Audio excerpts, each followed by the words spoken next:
Hey everyone, welcome back to the McDonald Chronicles. Today we are doing a tier ranking of all of the books I have read for the first half of the year. All right, so the 5 categories that I created for this tier ranking were my top being Can't Stop Thinking About It, my second being Highly Recommend, so I feel like those would be like my 4 or 5 stars. Can't Stop Thinking About It would definitely be like the 5-star reads.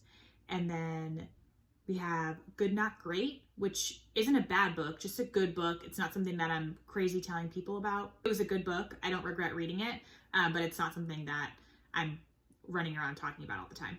Then we have Feelings of Indifference. Like, I never really think about this book. I probably forgot that I read this book. Doesn't really strike a chord, etc. And then finally, Should Have DNF'd It. I almost never DNF books. It's very, very rare that I will do that. I'll just like power through and read the entire book, and then I'll get to the end and hate it when I probably should have just not read it, right? Like, you're not gonna like every book that you pick up. The author, like, there are some authors, when they write a book, they wrote a book with a reader like you in mind, and there are some authors that write a book and they didn't write with a reader like you in mind. And so if you pick up a book and it wasn't really meant for you to read it, it's not your reading taste. I don't know why I'm suffering through it, but I do it. So I'm trying to get better at that. I put these in order from the first book I read this year all the way down to the last book I read this year. So we'll start with the farthest away books first. All right, first we have Lessons in Chemistry. I would say I highly, highly recommend this book. I listened to this book on audio and I really, really enjoyed the audio. I don't know how the experience was for people that just read it, but I felt like the audio narrator did a fantastic job. I mean, I'm not one who can really listen to a lot of books when I'm running or exercising, and I found myself always wanting to listen to this book, no matter what I was doing. Then we have Divine Rivals. I would also put this in highly recommend. This was a great book. I loved everything about this book. It's not something that I can't necessarily stop thinking about. It's close, though. I would say it's very close. But I loved this book. It had everything that I love in a book. Letters, romance, like a real romance, not like a fake cheesy romance. It had fantasy lore and there was a battle. Like, it had everything. Ooh, the next one is If We Were Villains. I'm going to put this as Feelings of Indifference. This is one of those examples where this book was not written for me. I am not the author's like prime reader. I don't like Shakespeare. I just don't. And maybe that's bad because I like reading and it's a classic and it is what it is, but I just don't like it. It's just not my cup of tea. And this book was heavily based, like the entire premise of this book was the main characters were in a Shakespearean play. And so there were a lot of parallels between the plays that they were doing and what was happening in real life. And it was almost the way they were talking, they would start talking in regular English and they would go back to Old English, the way that Shakespeare wrote his plays. And so it was a lot for me to keep track of. I think if you like Shakespeare and you like drama, I think you would love this book. I think it was well written. I had no issues with the book. It wasn't for me. Like, it just is not a book for someone who doesn't like Shakespeare. All right, then we have Hurricane Blonde. I should have DNF'd that book. I feel like I made myself read it. I think about halfway through the book, I realized that I just did not like the main character. I did not like where it was going, and it seemed really predictable. And then I got to the end, and I just thought to myself, what a waste of time. It just wasn't what I was looking for. Ali Abdaal, Feel Good Productivity. I would say Good Not Great. It's his nonfiction book. I really enjoyed listening to it. I think because he read it and I enjoy watching his YouTube videos. So I think like having his voice, I really enjoyed that part of it. I don't think it was anything groundbreaking in the book, but I do feel like I like the idea that is kind of happening. Maybe it's just the books that I'm reading. I'm just finding more of these books at this point in my life, but I do feel like I'm starting to see a trend in less hustle culture, more let's not kill ourselves before we can enjoy life type thing. I do enjoy reading that, and I did enjoy reading this. All right, next up we have Witch of Wild Things. I'm gonna say highly recommend. I really, really liked this book. I remember really enjoying reading it. I remember that I couldn't put it down.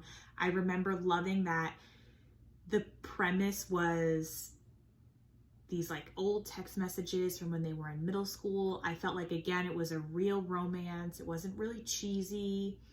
and I just like that there was magic entwined in it. I had a great time reading it. I really enjoyed it, and I can see myself reading this again in the future, especially if I'm looking for like a fall read. All right, next we have Murder in the Family. I'm gonna go with Good Not Great for Murder in the Family. The setup of this book, I loved. I love that it was a screenplay, I should say.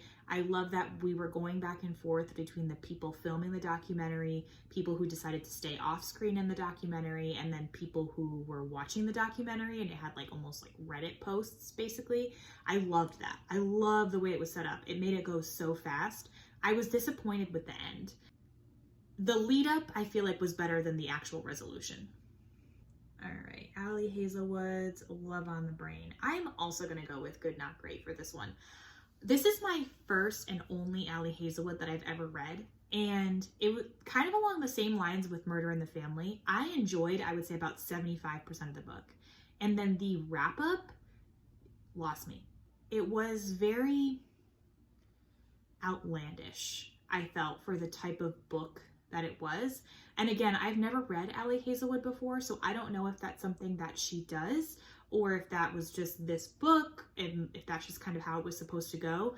But the ending just, to me, it felt like it came out of nowhere, and it kind of ruined how I felt about the rest of the book. Oh, Emily Wilde's Encyclopedia of Fairies. Can't stop thinking about it. I loved this book. The fact that I have not read the second one is just sinful. It was so good. I had a wonderful time reading this book. I don't currently own a copy of it, but I do plan on buying one in the future because it's just a book that I would like to own and reread again in the future. I have been finding that when I'm reading romances lately, what I'm really enjoying more is like the banter and real romances. I'm finding in a lot of the contemporary romances that I'm reading, it's just so almost not realistic in what's happening. And again, not the book for me. For some people, they love reading that and that's like totally their book. For me, I love when it's like a real romance. They have a history, there's banter. It's just not all about looks, but it's about like their brain and who they are as a person. I just like that a lot. I felt that way in Emily Wilde's Encyclopedia of Fairies. It's not meant to be a romance book. It really isn't, but there is a romance entwined in the story. I loved the story. I loved the fae. I loved the coziness of it. It was very atmospheric. Like I felt like I was there in the environment and I could picture everything that was happening. I loved it. Loved it, loved it, loved it. Sarah Wong's Unsolicited Advice for Murders. I loved this book. This book was so cute. It's a very fun, like cozy mystery. I thought it was great. It reminded me a lot of the same feel of the Finley Donovan series, which I also think is like a cozy mystery type thing. It's set in this older woman's tea shop and a murder happens in her tea shop, and then she takes it upon herself to solve this murder because she knows that the police are going to do nothing about it in her mind. So it's just very, very silly. But it's also a heartwarming story alongside of it as well. I loved it. I loved it so much. If you like reading cozy mysteries, I would highly recommend picking it up. Oh, The Spanish Love Deception. We're just going to put The Spanish Love Deception in should it be enacted. I did not have a good time with this book. I think, and I talked about this in the review that I did of this book that month that I read it, I think it was too long. The premise of this book is that there are these two characters. The girl, her sister is getting married. Her ex-boyfriend is the best man and she is the maid of honor. And so she lies to her family, says she has a boyfriend, and she ends up taking her coworker to Spain with her. That synopsis that I just gave you is on the back of the book. I kid you not, I think it took 200 pages of them going back and forth to decide if he was actually going to go to Spain. And to me, I was like, the synopsis is on the back of the book. We all know he's going to Spain. Why are we taking 200 pages to deliberate over whether or not he's actually going to Spain? Like, I felt like the time that they weren't in Spain and all this like deliberation really just made me not love the book. I do want to give Elena Armas another try though, because I do know people really enjoy her books. And I would like to give her another try. This one just, again, I think it was too long for no reason. Brutal Prince also should have DNF'd it. That was a rough month for me. It's advertised as a mafia romance, and there is a trilogy. I think. I enjoy watching mafia movies and mafia shows, and so I thought I would enjoy like an organized crime type book with a little romance in it, because I typically enjoy reading romance. It almost had like an ick factor, if you will. I didn't love it at all. Next we have American Sherlock. Highly recommend. I think if I had to pick a book that surprised me the most this year, it would be American Sherlock. I did not think I was going to like it at all. In fact, I didn't even think I was going to read it. And then when I picked it up and started reading it, I could not put it down. I flew through it. I loved it. I think if you like reading true crime, if you like watching CSI, if you're interested in the science part of it, if you're interested in the history part of it, if you're interested in it at all, I think this is a great nonfiction book for you to pick up. Berry Pickers by Amanda Peters. I also would highly recommend reading this book. We're going through two points of view in this book, Nora and another main character who I cannot remember his name. I want to say Jonah, but I don't think that's right. He lost his sister when he was old, like when he was a kid. And by I mean lost, I mean like they physically could not find her. She was sitting on a rock, and then they turned around and then she was gone. And then they don't know what happened to her. And then Nora is growing up in this family, doesn't know anything about her childhood, and feels like something is off. So you're just kind of following their lives together for decades. I think it goes over like 40 or 50 years. And you're just following their lives as they go, decades along, and then there's a resolution there. I thought it was a great story. I really enjoyed how it was double points of view. There are some tough things to read about in this book, I will say, but it's real. The author goes over the real racism and prejudices that were happening during this time. So I'm glad she didn't skip over it. It was good. I enjoyed reading it. Highly recommend. All right, next we have Play to Win by Jodie Foster. I would say this like is in between highly recommend or good not great. I'm gonna put it in highly recommend. Honestly, I had a great time reading it. It was, again, a romance. It was an easy romance, but it was a real, like you could tell they were real people, real issues, and it was like a second chance romance, which I do really enjoy those. So if you want a quick romance, especially for the summer, this is a great one. I also really liked because the premise of this book was that the main character won the lottery. And then so for most of the book, it was so interesting. And I think it's such a funny thing to think about, because we all have these dreams like, okay, if I just like struck it big and became a billionaire, what would I do with all the money?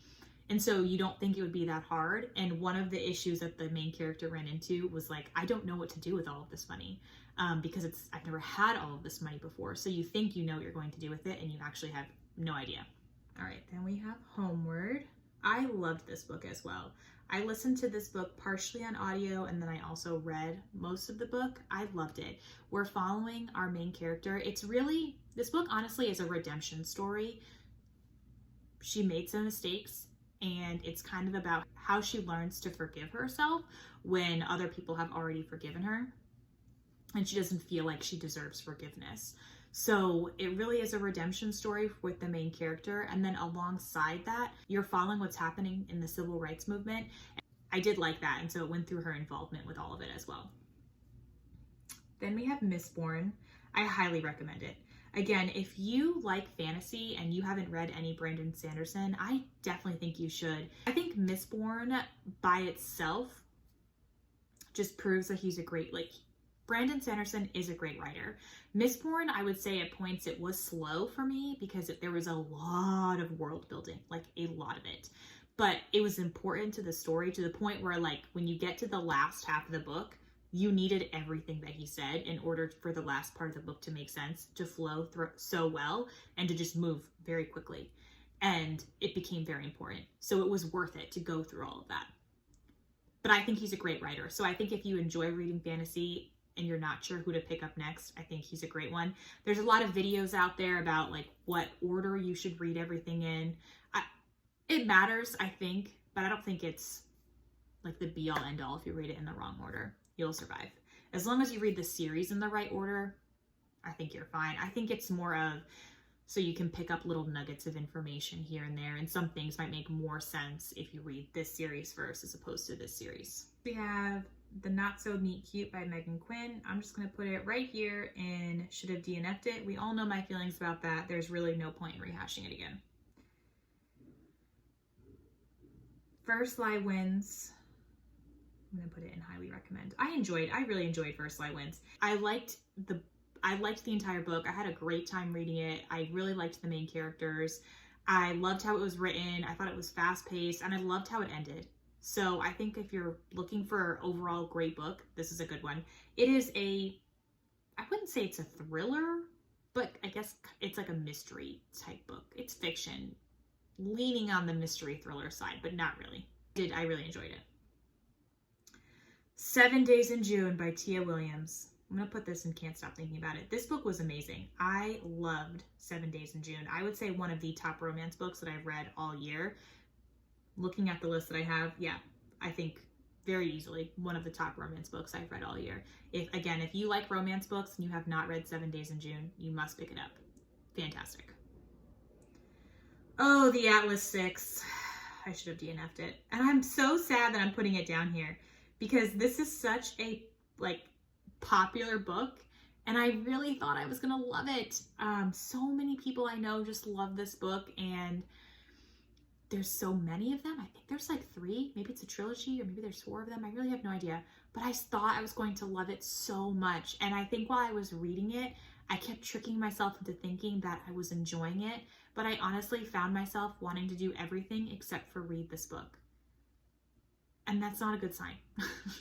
I just think, I don't know if this falls under like a dark academia type book, but considering If We Were Villains and The Atlas Six are both down here, I just don't think maybe that's my genre. I won't be picking up the other ones. I think the only way I would even consider it is maybe if I had the audio version of it, because I just can't fathom, like, I just don't want to read it. I felt like this one was just a lot of character building with not a lot of payoff for that. And maybe that happens in the second book, but I don't want to stick around to find out. The Last Thing He Told Me by Laura Dale. I'm going to put highly recommend. I also really liked this book. This one kept me on my toes. I wasn't really sure what was going on, and I really liked it. I thought it was really good. The ending again, I liked the way the author wrapped it up. Yeah, I had a great time reading it. I mean, there's nothing more to say about it. I had a great time reading it. If you're looking again, kind of along the lines of First Lie Wins, it's not a thriller, it's fiction, but it like leans towards the mystery and thriller type, I would say. Highly recommend. Oh, this one. The Scandalous Confessions of Lydia Bennet Witch. This one is really like in between highly recommend and Can't Stop Thinking About It, to be honest with you. We're going to stick it here with highly recommend. If you are a fan of Pride and Prejudice, even if you've never read the book, but you really enjoy the movie, this was a fantastic book.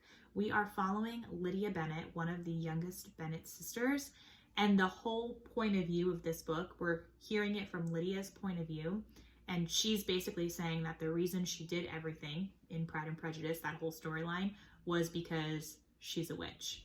And there's so many little nuances in it, like Kitty is actually a cat, her familiar, instead of her younger sister.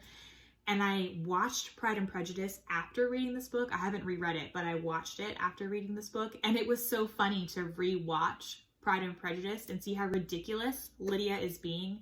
And in the back of my mind, I'm like, well, she's a witch. That's why she's doing all of that. So it was great. If you're a fan at all, I definitely think you should read it. Once Upon a Broken Heart. Also between Can't Stop Thinking About It and highly recommend. I'm going to put it in Can't Stop Thinking About It because I do every once in a while, I do think about this book and check my library hold for the second one.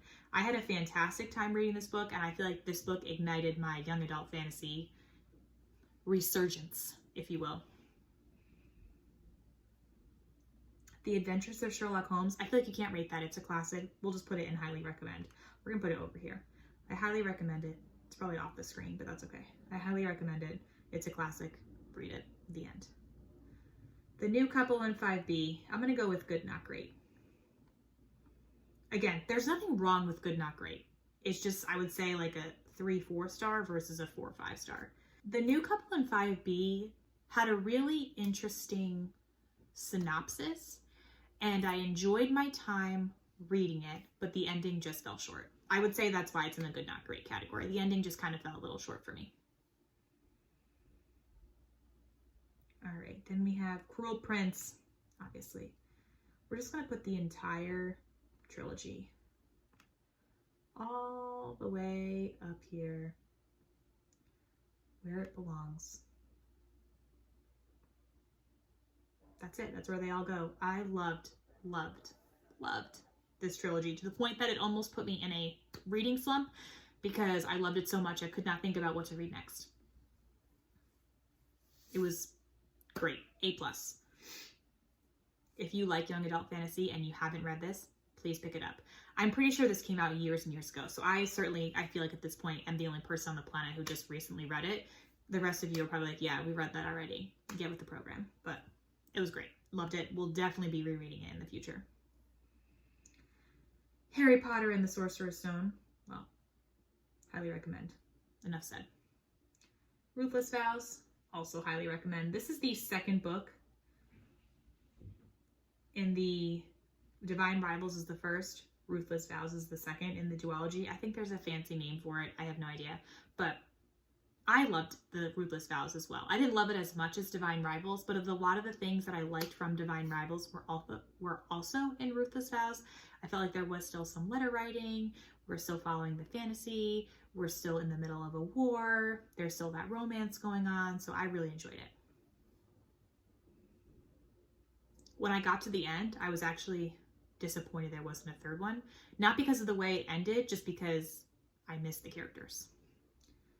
One Day. Can't stop thinking about it. Literally cannot stop thinking about it. Probably one of the top books I've read all year. I watched the show as well, and it was great. It was fantastic. I haven't watched the movie yet. It's on my list, but oops, you can't really see that. There we go. But yeah, fantastic. Highly recommend if you like romance books. Then She Was Gone by Lisa Jewell. I would say good, not great. Like I said, I had a great time reading this. I thought it was a good book. It was weird. It was 100% weird, but it was a good book. I enjoyed it. If you like thrillers, I think this is a great one to read. Low productivity. I would say feelings of indifference on this one. Again, going back to what I said in my wrap up, I don't necessarily think it's the book. I think it's the way I consumed the book. I got some pieces of information out of it, but I just did not enjoy listening to it at all. So it's something that I may give another chance in the future. I might not. We'll see. Oof, The Well of Ascension. Can't stop thinking about it. I'm currently in the middle of reading the third one, and I still can't stop thinking about this Well of Ascension book. So good. To me, this was like a 5-star book. Mistborn, I would say, is a high 4, definitely in the 4 category, but Well of Ascension, 5 stars. I'm in the middle of the third one, and it's good, but as I'm reading the third one, I'm like, well, the second one was better. And I've had these conversations with my husband as well, but again, fantastic. And then lastly, Harry Potter and the Chamber of Secrets, highly recommend. I feel like even though it's not a classic, to me, it's a classic. So I'm not going to say, it's just, to me, highly recommend. All right, well, that is it. That is my tier ranking of all the books I have read so far this year in 2024. Make sure you stick around and hit that subscribe button so you can stay here for my wrap-ups. And the end of the year, we'll be doing a lot of really fun wrap-up videos. Can't believe we're halfway through the year already. I'm not really sure what happened, but here we are. Let me know in the comments down below how your reading is going so far this year, and I'll see you next time.